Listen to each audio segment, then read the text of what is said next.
সিরিয়ার ক্ষমতাচ্যুত president Bashar আল আসাদের মৃত্যুদণ্ডের রায়ের পর উল্লাসে মেতেছে দেশটির সাধারণ মানুষ। এ রায়কে আধুনিক সিরিয়া রূপান্তরে একটি গুরুত্বপূর্ণ পদক্ষেপ বলে মন্তব্য করছেন তারা।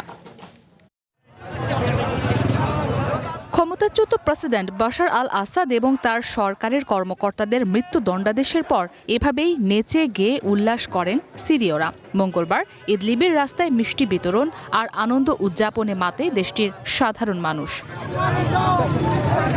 মঙ্গলবার মৃত্যুদণ্ডের রায়ের খবর ছড়িয়ে পড়তেই দামাস্কাসের বিচার ভবনের বাইরে স্লোগান ও হাততালি দিয়ে এবং জাতীয় পতাকা নাড়িয়ে আনন্দ প্রকাশ করেন সিরীয়রা।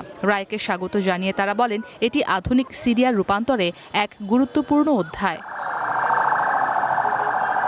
এর আগে সিরিয়ার সাবেক প্রেসিডেন্ট বাশার আল আসাদকে মৃত্যুদণ্ড দেয় দেশটির আদালত। প্রায় 14 বছরের গৃহযুদ্ধের সময়ে যুদ্ধাপরাধ ও মানবতা বিরোধী অপরাধের দায়ে সাবেক এই স্বৈরশাসকের অনুপস্থিতিতেই এই রায় ঘোষণা করা হয়। বাশার আল আসাদের ছোট ভাই মাহের আল আসাদ এবং দক্ষিণাঞ্চলীয় দেরা প্রদেশের নিরাপত্তা প্রধানকেও মৃত্যুদণ্ড দেয়া হয়েছে।